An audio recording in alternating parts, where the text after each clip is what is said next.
Bueno, vamos a ir viendo segunda carta a los tesalonicenses, capítulo 1 del 6 al 10. Y dice así la palabra: porque es justo delante de Dios pagar con tribulación a los que os atribulan.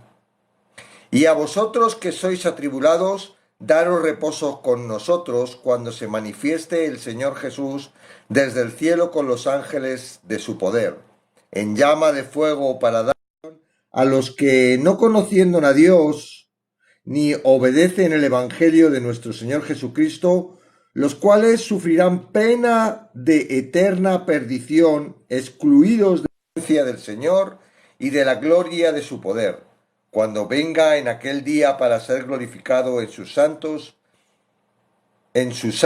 y ser admirado en todos los que creyeron, por cuanto nuestro testimonio ha sido creído entre vosotros. Hasta ahí, hasta el 10, ¿ok? Esa es la palabra. Y ahora, edikesis. Esa es la palabra en griego, para mí fatal, porque yo no sé griego, pero bueno, os lo digo según está escrita. Retribución, cuyo significado es dar castigo completo. Se traduce de diversas maneras como justicia, castigo, retribución, venganza y vindicación. Toda cultura, no importa cuáles sean sus leyes, ética moral, castiga a sus delincuentes. Las personas tienen un sentido de justicia, incluida la pena de muerte, porque están hechas a la imagen de Dios. Lo que es verdad imperfecta en el reino humano es verdad perfecta en el reino de Dios. Cuando Pablo escribió que es justo, adecuado y apropiado que Dios pagará con retribución a quienes violan su ley, así como es justo que Dios recompense a los creyentes con el reino, estaba declarando una verdad obvia. La retribución de Dios no es una venganza mínima o un frenesí emocional. Dios no alcanza cierto nivel de exasperación o frustración, pierde el control o explota con rabia contra los malhechores. Su retribución es el castigo justo, controlado y calmado, impuesto por el juez y perfectamente justo a quienes violan por voluntad propia su ley perfecta. Antapodidomi, en griego, pagar, quiere decir devolver o recompensar. Es una palabra compuesta y fuerte que conlleva la idea de un pago completo, total. El Dios que dijo: mía es la venganza y la retribución, en Deuteronomio 32:35, va a pagar justamente a los pecadores por violar su ley. Los que atribulan a los creyentes abarcan una categoría amplia e incluyen a todos los que atacan al pueblo de Dios. En Génesis 12:3 Dios prometió a Abraham lo siguiente: a los que te maldijeren, maldeciré. Mientras que en Zacarías 2:8 advierte: el que toca al pueblo de Dios toca a la niña de sus ojos. Quienes atribulan al pueblo de Dios le pone un dedo en su ojo. Pablo, por medio de dos frases, describe a quienes enfrentan la retribución de Dios. Primero, los describe como aquellos que no conocieron a Dios, esto es, no tienen relación personal con Él. Pueden conocer los hechos sobre Él, incluso imaginar que les sirven al perseguir a su pueblo, pero en realidad están sin Cristo, sin esperanza y sin Dios en el mundo. La razón por la cual no conocen a Dios no es ignorancia, sino la maldad que les hace suprimir la verdad que conocen. Dios ha colocado el conocimiento de Él alrededor de cada persona y dentro de ella, de modo que nadie tiene excusas. Ha escrito su ley en cada corazón y en cada conciencia. De hecho, como consecuencia de sus corazones entrenebrecidos por el pecado, los incrédulos, profesando ser sabios, se hicieron necios y cambiaron la gloria de Dios incorruptible en semejanza de imágenes de hombre corruptible, de aves, de cuadrúpedos y de reptiles. A pesar de la evidencia abundante alrededor de ellos y dentro de ellos, que debiera llevar a las personas al conocimiento verdadero de Dios, ellas se niegan a creer, el universo estará repleto de ignorantes voluntarios. Pablo continúa, estará repleto. Bueno, Pablo continúa defendiendo a quienes enfrentarán la retribución de Dios como los que no. Pablo continúa definiendo, a quienes enfrentarán la retribución de Dios como los que no obedecen al Evangelio de nuestro Señor Jesucristo. Esta descripción intensifica su culpa, rechaza el conocimiento innato de Dios, es condenatorio. Rechazar abiertamente el Evangelio es incumplir en juicio severo. Es incurrir en juicio severo. Cristo no solamente regresará para retribuir a los incrédulos, sino también para dar reposo a los creyentes. La Biblia promete 3 clases de descanso para los creyentes. Primero está el descanso que brinda la salvación. Además del descanso de la salvación, la Biblia promete el descanso milenario. Cuando Jesús regrese, al final de la retribución de 6 años, establecerá su reino terrenal, donde sus súbditos disfrutarán de descanso y paz. El descanso final prometido en las Escrituras es el descanso eterno al que entra el redimido cuando muere. En la presencia de Dios, los creyentes encontrarán descanso para siempre del pecado, de la tentación, de las pruebas, de los dolores y de cualquier forma de sufrimiento. Porque enjugará Dios toda lágrima de los ojos de ellos y ya no habrá muerte, ni habrá más llanto, ni clamor, ni dolor, porque las primeras cosas pasaron.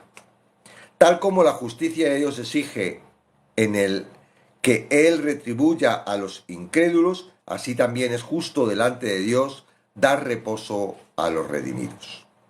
La solución al problema de cómo Dios puede ser justo y aún así justificar al injusto está en la doctrina cristiana de la redención. A través de la obra expiatoria de Cristo, la justicia no se viola, sino que se satisface cuando Dios perdona al pecador.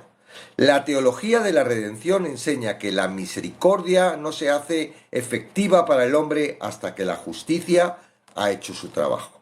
La pena justa por el pecado se pagó cuando Cristo, nuestro sustituto, murió en la cruz. Sin embargo, aunque esto no puede sonar muy agradable a oídos del hombre natural, siempre ha sido dulce al oído de la fe. Dios promete descanso eterno a todos los creyentes, porque todos los creyentes pueden esperar tribulaciones. Sufrir por Cristo es una marca del cristianismo verdadero. Aquellos sin fe genuina no sobrevivirán a la persecución. Cuando Él venga, ocurrirán 2 cosas que darán reposo a los creyentes. Primero, en aquel día Cristo será glorificado en sus santos. Viene un día en que Dios se glorificará a través de los creyentes de un modo nunca antes visto. Los creyentes en esta lista están llamados a hacer manifiestas las glorias de habitar en Cristo, haciendo todo para la gloria de Dios. Deben obedecer el mandato de Jesús. Alumbre vuestra luz delante de los hombres, para que vean vuestras buenas obras y glorifiquen a vuestro Padre que está en los cielos. En esta vida, los creyentes solo pueden hacer esto de manera imperfecta. Pero cuando Cristo regrese, transformará el cuerpo de la humillación de los creyentes para que sea semejante al cuerpo de la gloria suya, por el poder con el cual puede también sujetar a sí mismo todas las cosas. Entonces serán vasos puros a través de las cuales brilla la gloria de Dios. Segunda, los creyentes serán admirados en todos los que creyeron. Puesto que solo los creyentes entran al reino, como el juicio de las ovejas y las cabras lo deja claro, los redimidos se maravillarán con la gloria de Cristo, revelada completamente en los santos resucitados. Para evitar el miedo de los tesalonicenses a haberse perdido el reposo de Cristo, que Cristo brindaría cuando regresara, Pablo les recordó que ellos estarían entre los santos glorificados por cuanto el testimonio de Pablo y sus colegas habían sido creído.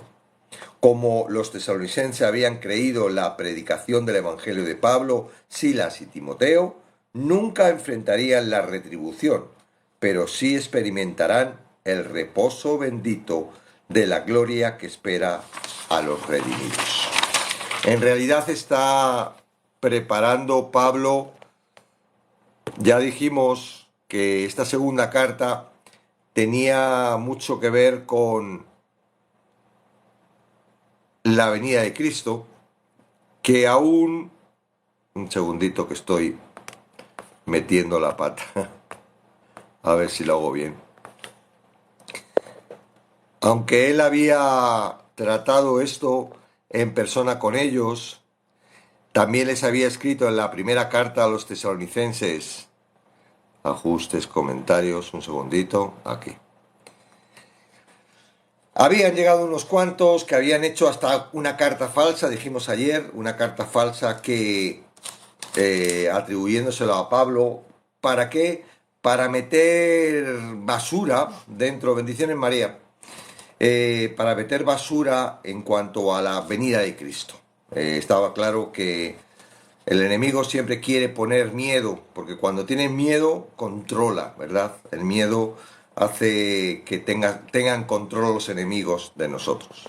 Entonces, Pablo está aquí preparando, porque el motivo fundamental de esta carta tiene de volver a aclarar el tema de la venida de Cristo y también seguir dándole un toque a todos esos ociosos que estaban sin trabajar, esperando que Cristo viniera y como iba a venir pronto, ¿para qué iban a trabajar?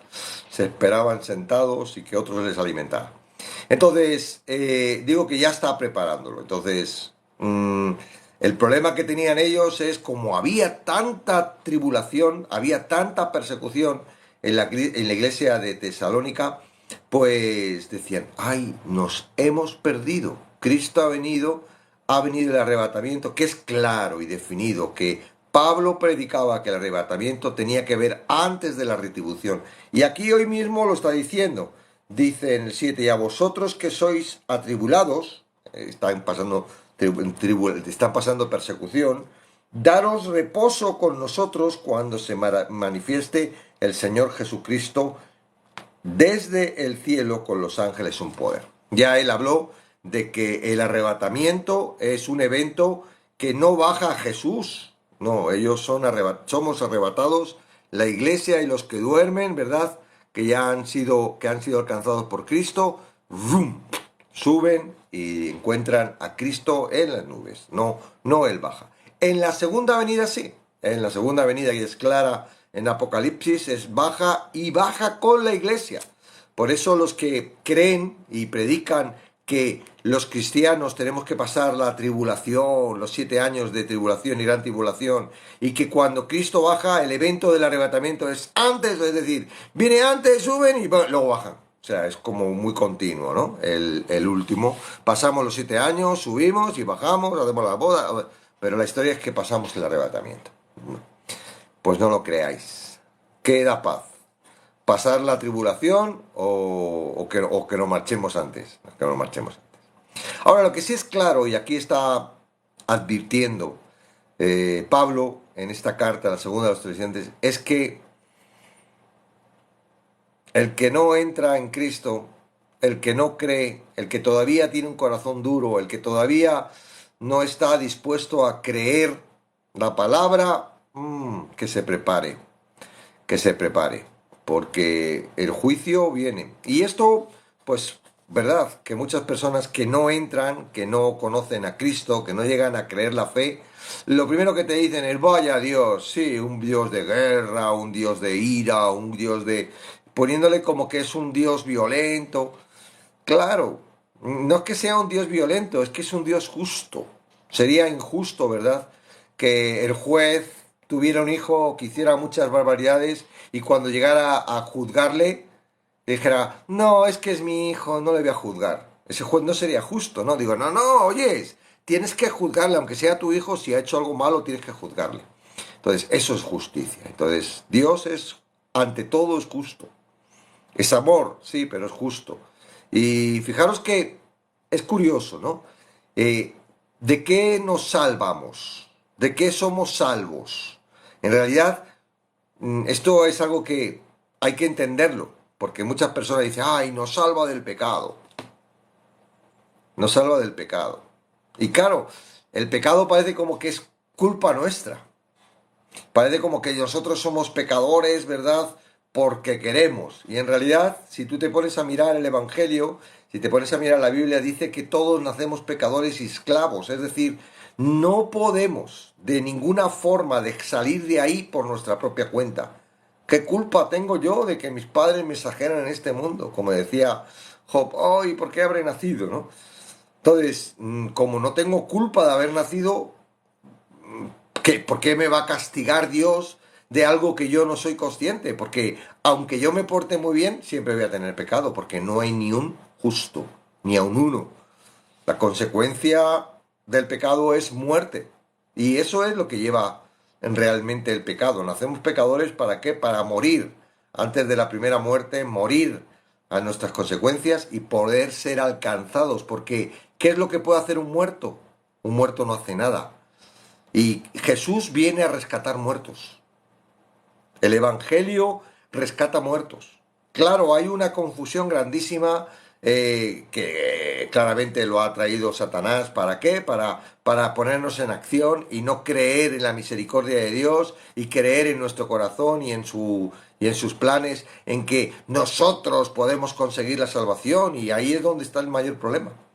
De que mientras que nosotros estemos intentando conseguir la salvación, Dios no nos puede salvar.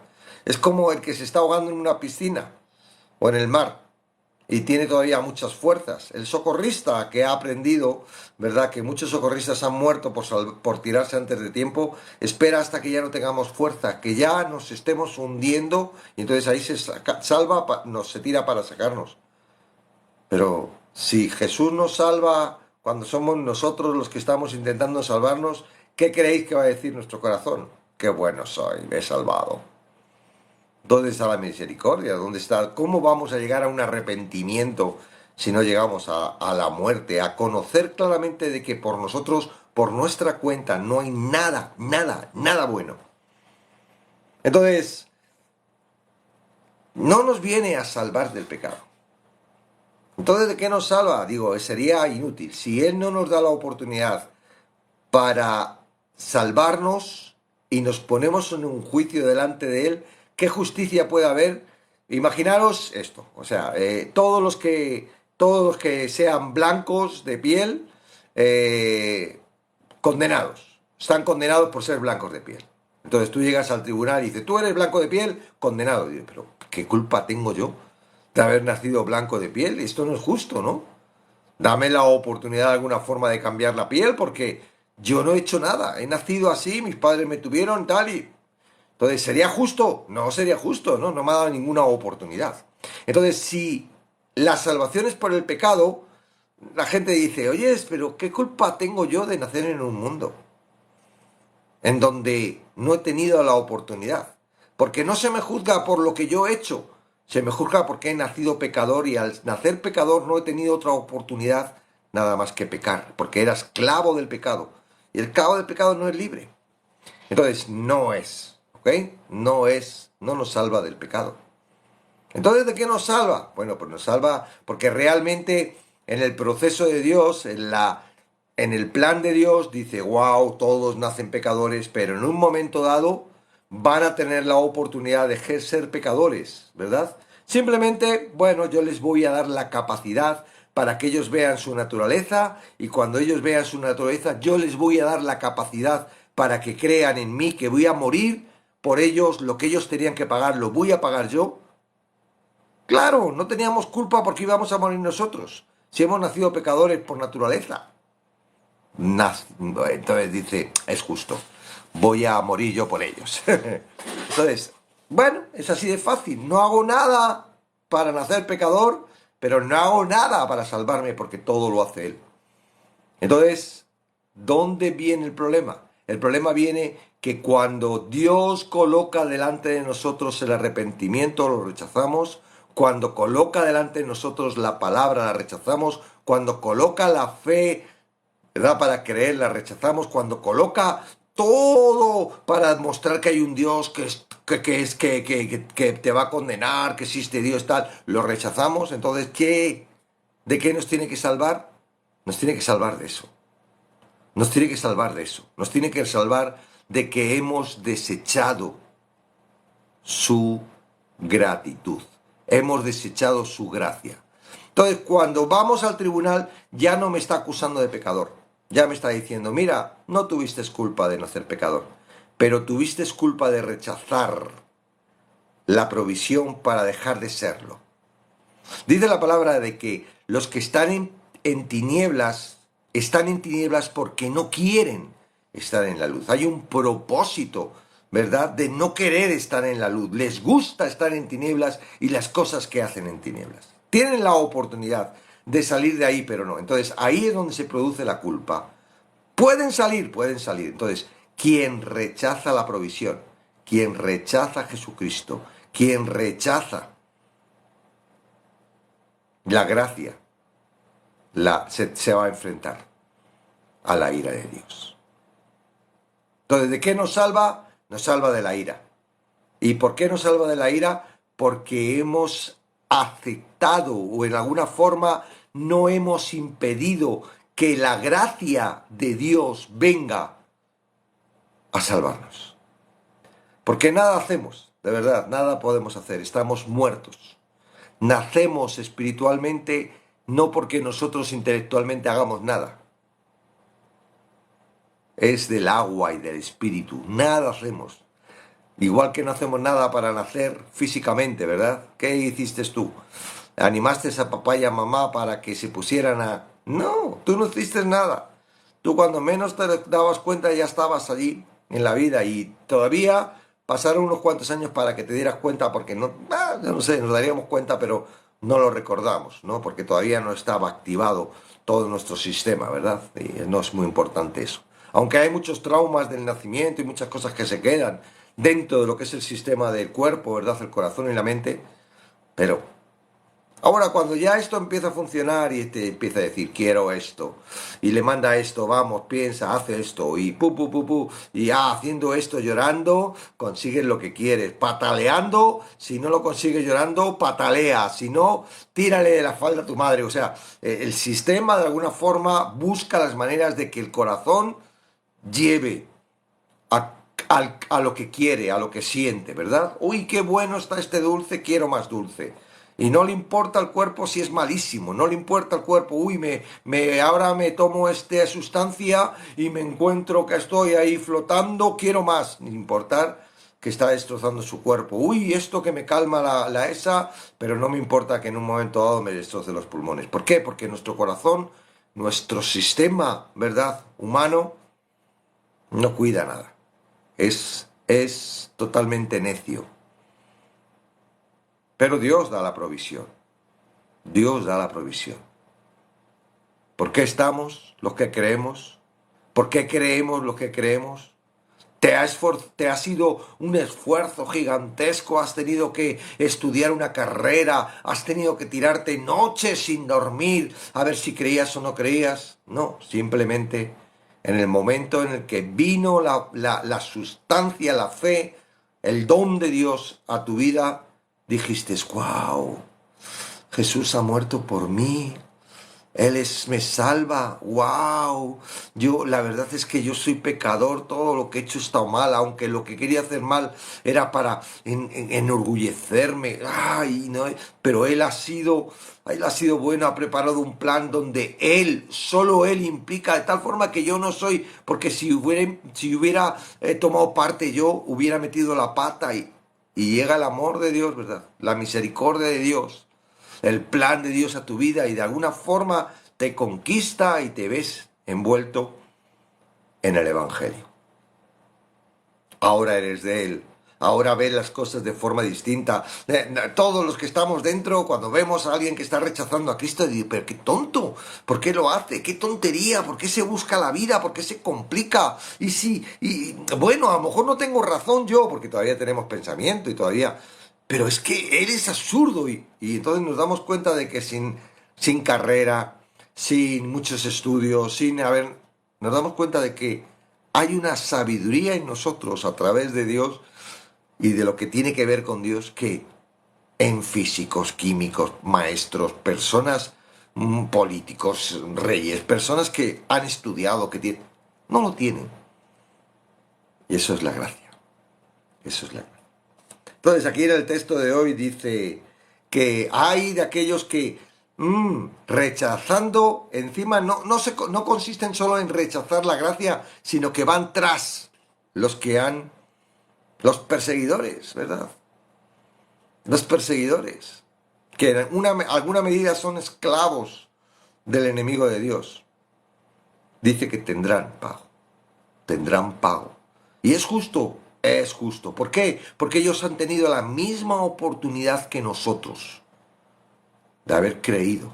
Tienen la misma oportunidad de nosotros que creer.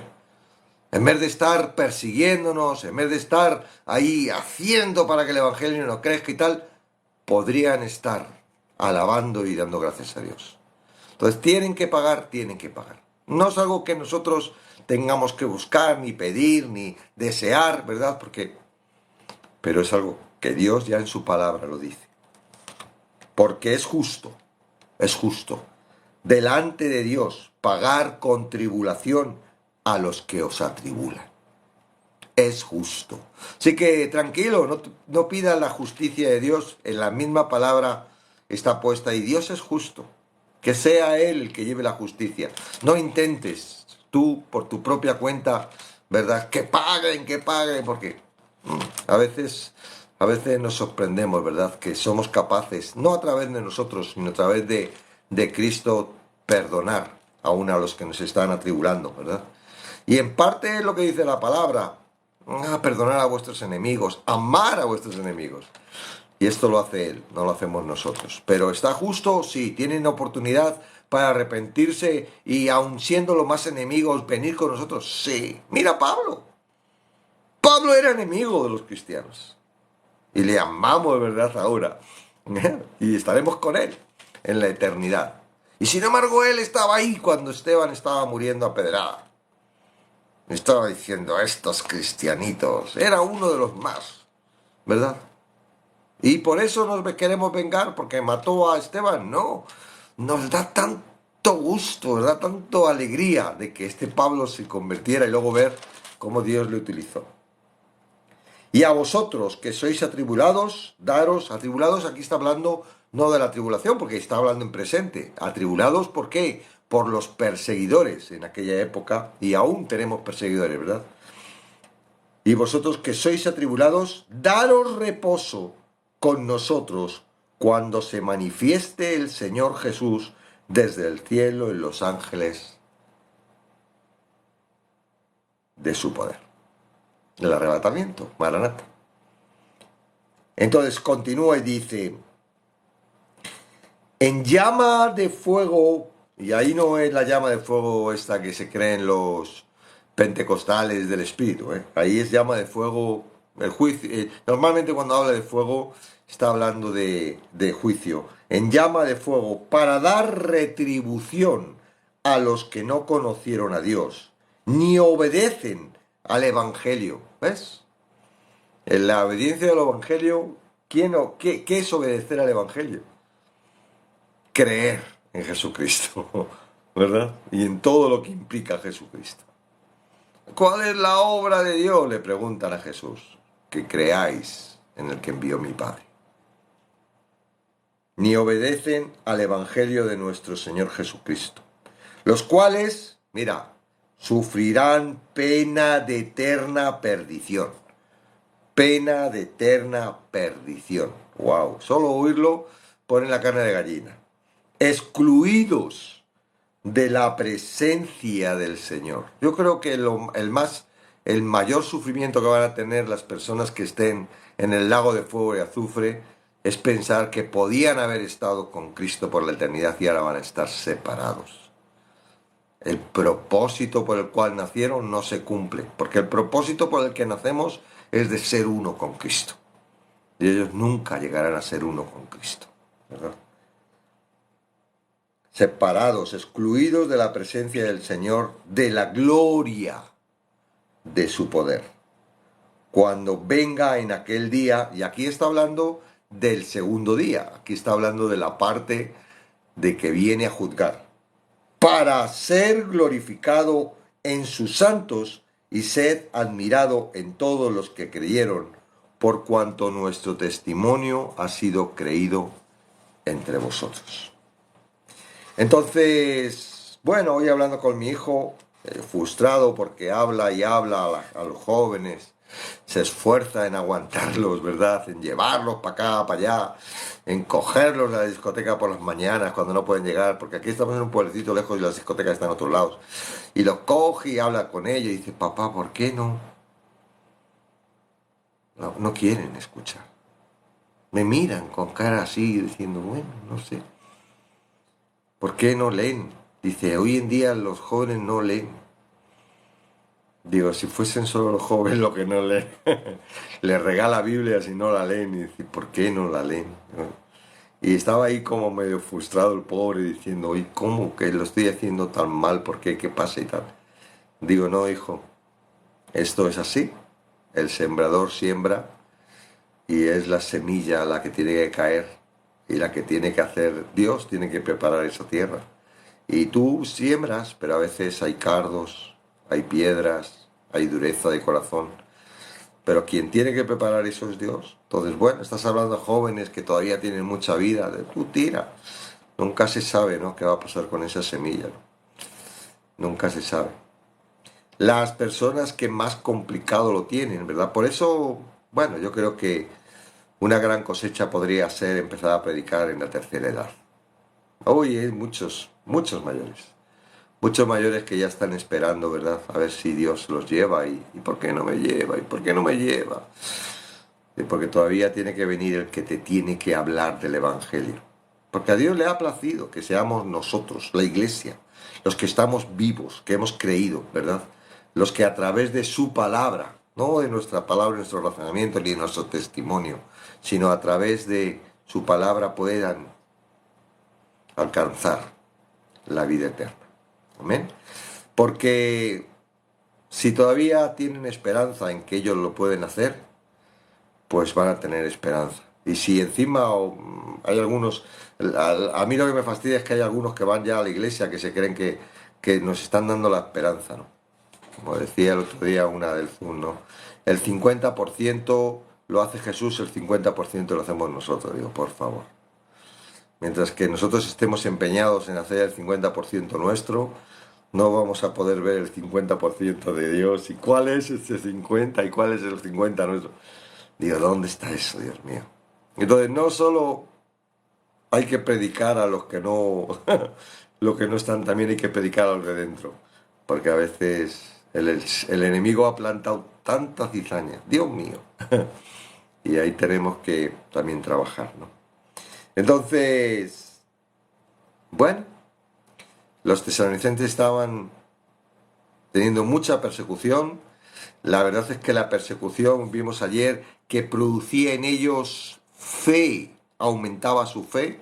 ¿Por qué? Porque cuando uno necesita de Dios, ¿verdad? Si entras al quirófano, te encomiendas a Dios. Si te quedas fuera porque el que va es un pariente tuyo, te encomiendas a Dios. Si te viene la factura y no lo puedes pagar, te encomiendas a Dios, sí.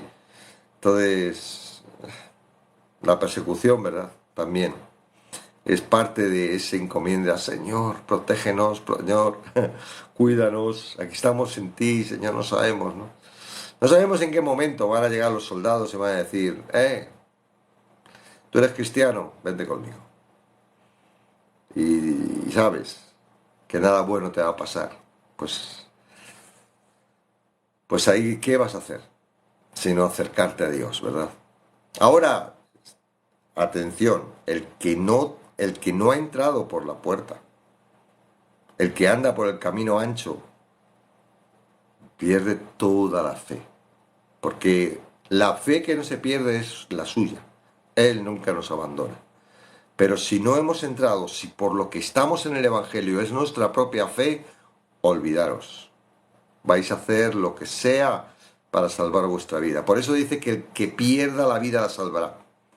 Y el que quiere ganarla la perderá. Porque el que quiere ganarla claramente no es hijo, no es parte del reino.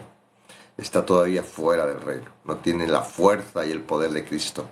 Y no es que tengamos nosotros fuerza, es Él la fuerza, el poder. Entonces, bueno, examinarse, ver dónde se está, ¿verdad? ¿Qué es lo que me está estorbando para que la puerta me absorba? Porque no es entrar, ¿eh? Dice que, lo vamos a ver el domingo está chulo lo de Zoom, el Evangelio de Lucas. Dice, muchos intentan pasar y no pueden. ¿Sabéis por qué? Porque por la puerta estrecha no se pasa por nuestra fuerza. Muchos intentan pasar y no pueden. Es como, imagínate, un embudo y una piedra más gorda que el agujero del embudo, por mucho que intente entrar y pasar, no puede. Entonces, ¿cómo puede pasar? Bueno, tienes que estar en la medida del tamaño del agujerito y en la propia absorción, la caída, ¿verdad? El peso, o en este caso, si es una puerta, el reino te absorbe. Porque tú nada puedes hacer para entrar. Es Él que entras. Tú vas hacia la puerta, pero tú no eres el que entras por la puerta, te absorbe la puerta. El hijo pródigo vino hacia el padre, pero el padre en cuanto lo vio, corrió al hijo. El hijo no le dijo, papá, perdóname, he sido mal, trátame como... Y entonces dice, bueno, hijo, te perdono y le pega el abrazo. No. El hijo no pudo, no dijo ni pío. Cuando lo dijo, ya la había aceptado el padre. ¿Cuál era la posición del hijo pródigo? Venía, como sucio, andrajoso, pero venía hacia el Padre. Hay una palabra ahí que vamos a examinar el lunes, que es... Porque le hacen una pregunta a Jesús. Le dicen, son pocos los que se salvan. ¿Por qué son pocos los que se salvan? ¿O son pocos los que se salvan? Y Cristo, en vez de responder esa pregunta, lo que hace es que dice, esforzaos para entrar por la puerta estrecha. Y ese esforzaos es una trampa muy peligrosa. Es una trampa que si tú no coges la revelación, no te viene la revelación de Dios con ese texto, lo que haces es interpretar el texto y dices, hoy me tengo que esforzar por entrar. Digo, pero lee el contexto. ¿Tú no ves que hay un montón de personas que se están esforzando y no entran? No, ese esfuerzo no es. ¿Cuál será el esfuerzo? Si quieres saberlo, apúntate en el Zoom y vamos a estar estudiando. Amén. Dice María, pastor, ¿por qué dice la escritura esfuérzate para entrar? Eso está reservado para el domingo. Bueno, luego si eso lo voy a decir. Ahora no, porque se está grabando esto hoy, pero vamos a ir, si queréis, tratando ese tema, ¿verdad? Hay un esfuerzo que hay que hacer, sí. El esfuerzo que hay que hacer es que tu corazón no impida que la gracia de Dios te alcance. Claro que hay un esfuerzo. ¿Tú crees que los que no creen no se tienen que esforzar en creer? Pero no porque crean van a entrar en el reino de los cielos. Porque crean van a poder recibir el arrepentimiento y van a poder recibir la fe para poder entrar y creer.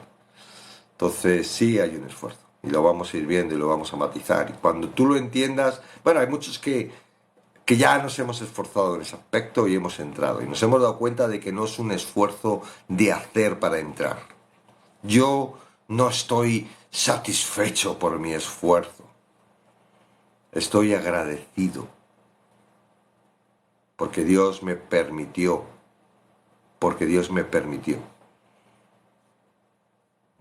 Entender quién era yo y quién era Él y lo que hizo por mí. Amén.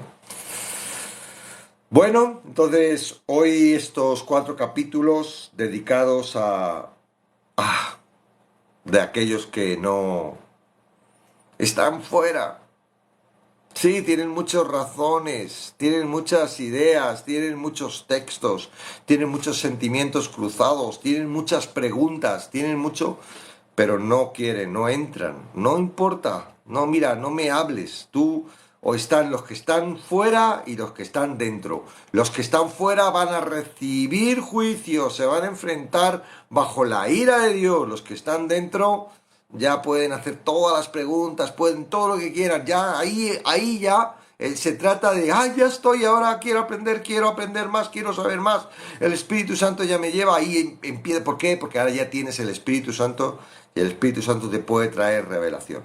Jesús le dijo a sus discípulos, ahora ya no me llamaré, ya nos llamaré siervos, os llamaré amigos, porque el siervo no conoce lo que hace su Señor. Sin embargo, los amigos sí conocen. Entonces, el tema es que nosotros como siervos no podemos entender al Señor, porque el Señor no nos dice por qué, simplemente hacemos y obedecemos. Pero como amigos, entonces hay un entendimiento, hay un trato. Y dice, ay, ¿por qué hablas a las personas por parábolas que no te van a entender? Dice, a ellos les sé para que no entiendan. Pero a vosotros, ¿verdad? Que sois mis amigos, os voy a... Y aún así todavía ellos no entendían, porque claro, les faltaba algo, ¿no? Es como de repente tú al coche le colocas toda la potencia, todo el motor, la gasolina y todo, pero le faltan las ruedas. Del motor anda, todo funciona perfectamente, pero el coche no se mueve. ¿Por qué? Porque le faltan las ruedas, ¿no? Pues esto es un poco lo que les pasaba a los apóstoles. Les faltaba algo. Sí, estoy con Jesús, creo en Jesús, estoy... Pero me falta algo, claro, te falta el Espíritu Santo. Espérate porque tengo que morir, tengo que ascender y desde ahí te lo voy a mandar. Y entonces estará contigo. Y cuando esté contigo, entonces seremos uno. Entonces, el Evangelio hay que mirarlo en ese contexto cuando estamos leyendo los Evangelios. No podemos compararnos con los apóstoles cuando Jesús estaba todavía en la tierra. Muchos dicen, ¡ay! ¿Cuánto daría por haber estado con Jesús? Pues a lo mejor si estás con Jesús no le crees porque no tienes la posibilidad de que te venga el Espíritu Santo y tienes que aguantar hasta que muera y te puede pasar como... Y había mucha persecución y había... Muchos de los 20.000 quedaron solo 100 y pico. ¿Verdad? Que comieron los panes y los peces. Entonces, no podemos compararnos con los apóstoles cuando Jesús. Tienes que compararte cuando ya recibieron el Espíritu Santo, ¿verdad? Y no como ellos, porque eran únicos, elegidos por Dios precisamente para ser apóstol, para crear esa explosión que llega hasta el último de la tierra, al cual nosotros somos parte de ella. Amén.